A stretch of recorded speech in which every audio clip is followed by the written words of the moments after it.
les rendez-vous de l'écho sur Grand Lille TV avec la Caisse d'épargne. La Caisse d'épargne, vous être utile.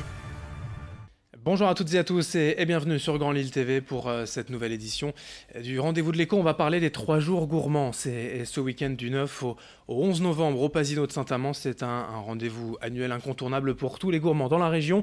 Le président du comité d'organisation du salon des 3 jours gourmands est avec nous, Philippe Mix. Bonjour. Bonjour.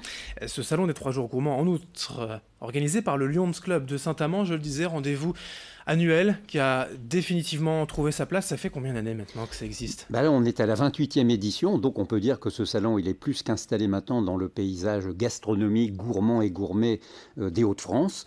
Et on est très heureux de poursuivre cette belle aventure puisque le public vient toujours aussi nombreux et les exposants toujours aussi nombreux. On a même une forte liste d'attente. C'est que manifestement, ça donne du bonheur à tout le monde. Pour rappel, quelle est l'ambition, on va dire, de ce salon ? L'ambition de ce salon, d'abord, c'est de faire plaisir aux visiteurs, qu'ils puissent rencontrer des vrais producteurs sur place pour échanger avec eux, découvrir leurs produits, les goûter, les déguster. Les acheter, on est à 6 semaines des fêtes, donc ça peut être intéressant de préparer son garde-manger, son menu et sa cave pour le réveillon. Et nous, notre ambition d'organisateur, c'est toujours de tourner autour des 9-10 000 visiteurs, ce qui est une jauge quand même très, très sympathique et qui permet au Lions Club aussi, comme ça, de subvenir aux actions sociales qu'il aide. Voilà. Alors c'est un salon qui va défendre évidemment le territoire régional des Hauts-de-France. Il y aura des producteurs d'ici, mais aussi de toute la France. Vraiment l'essentiel du terroir français, des régions est représenté. Oui, l'essentiel du terroir français et même du terroir ultramarin, puisqu'on a la Guadeloupe qui sera présente, on a bien sûr la Corse, on a toutes les vins de Provence, les olives de Provence, on a la Grèce qui est là aussi avec ses merveilleux produits. On a donc plein de rayons très ensoleillés. On a aussi des stands qui nous viennent des Hauts-de-France, de Normandie, de Bretagne, de Champagne, d'Alsace.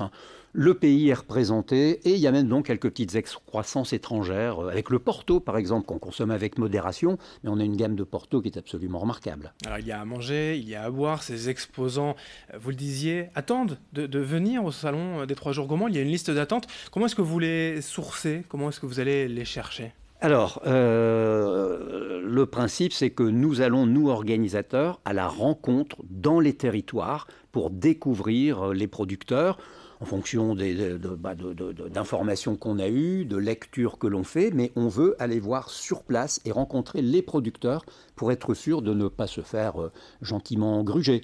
Je pense que c'est aussi l'une des recettes du succès du salon, c'est qu'il n'y a pas de triche, on est vraiment avec des vrais producteurs. Et il y en a certains qui reviennent chaque année, que les visiteurs apprécient certainement de revoir, mais il y a aussi quand même un turnover, un renouvellement aussi des exposants. Alors, le renouvellement, il est difficile, puisque les exposants, comme ils sont contents d'être là, ils réservent leur place tout de suite pour l'année suivante.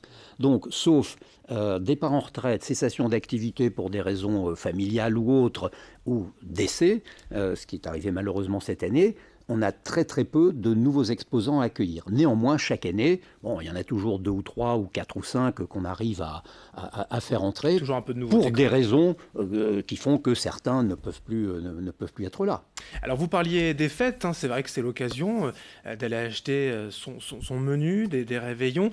Il y en a pour tous les prix quand même aux 3 jours gourmands. Voilà, la petite terrine, à des choses un peu plus chères, mais en tout cas il y en a pour tout le monde. Le vrai luxe, c'est la qualité. Le prix n'est pas forcément synonyme de grande qualité. On va trouver sur le salon des bouteilles très agréables à consommer avec modération, mais à petit budget. On va aussi trouver des choses, je dirais, plus frayeuses. On va trouver des foie gras, on va trouver des gibiers, mais on va trouver des escargots, on va trouver tout un tas de produits qui vont convenir à tous les goûts et surtout à toutes les bourses. Ce n'est pas un salon du luxe inaccessible, c'est un salon du plaisir partagé. Alors des ventes effectivement, des dégustations aussi sur place, il est important de goûter, des bars à huîtres par exemple, des animations aussi avec Isabelle Dupont, sommelière, Pépé Lemat aussi bien sûr, pour des recettes de cuisine. Oui, pour des recettes et puis pour accompagner, guider les visiteurs dans les allées du salon, pour les aider à faire leur choix, pour aussi participer à des dégustations commentées, découvrir des produits originaux vers lesquels on ne va pas forcément naturellement. L'idée c'est ça, c'est vraiment de faire découvrir et connaître les bons produits et les bons producteurs. Et ces deux personnalités-là sont évidemment indispensables pour nous et surtout pour les visiteurs. Alors l'organisateur, vous le disiez, c'est le Lions Club de Saint-Amand. Il y a un rôle social, un rôle philanthropique sur le territoire. L'une de ces œuvres sociales, finalement, sera visible directement sur le salon cette année. C'est une petite nouveauté, une activité culturelle et sociale. Vous avez souhaité vous associer à un lycée professionnel du territoire. Absolument, et j'en suis vraiment très fier. Le lycée professionnel d'Anzin, a, avec 3 classes de seconde pro, rédigé un livre dont la sortie se fera au moment de l'inauguration des 3 jours gourmands, dont le titre est « Comment on se nourrit », un peu à la manière de « Comment on se marie » d'Émile Zola. C'est un recueil de nouvelles sur les comportements alimentaires, les habitudes alimentaires, à travers les époques et à travers les zones géographiques également. Donc j'ai trouvé intéressant que des jeunes viennent s'intéresser à la qualité de leur assiette et un travail important de rédaction, d'études, pour arriver à la sortie de ce petit bouquin qui sortira donc après-demain, pendant les 3 jours. Pendant le salon, oui. Voilà. Vous le disiez, voilà, la qualité des produits, c'est primordial aux 3 jours gourmands. Apprendre à bien manger aussi, forcément, ça c'est vraiment la tendance. Alors on parle de manger local, des circuits courts, voilà, de défendre les producteurs, là on est en plein dedans. D'éduquer aussi les jeunes à bien manger, de chasser un peu les produits industriels. Très très important, cette éducation à la santé, c'est aussi de la prévention pour la santé de toute manière. C'est pour le bon équilibre de chacun. Donc oui, nous sommes très attentifs à ce que justement on puisse mettre en avant des actions comme celle-là qui vont montrer que les jeunes peuvent et doivent aussi s'impliquer dans cette démarche. Bon, j'ai rien contre les fast-food, mais il n'y a pas que ça dans la vie. C'est très bien, c'est très sympathique, mais il y a moyen de trouver autre chose, autrement, d'autres goûts, d'autres saveurs, d'autres équilibres, et que des jeunes aient eu ce projet pédagogique avec vraiment un très joli manuel. Je trouve ça extrêmement satisfaisant et réjouissant. Ce sera donc à découvrir au Pasino de Saint-Amand ce vendredi 9 novembre, nocturne de 18h à 22h, samedi et dimanche 10 et 11 novembre, de 11h à 19h précisément. L'entrée est à 5 €, c'est gratuit pour les moins de 10 ans. Absolument. Merci Philippe Mix, président du comité d'organisation des 3 jours gourmands, d'être venu nous mettre l'eau à la bouche. Merci.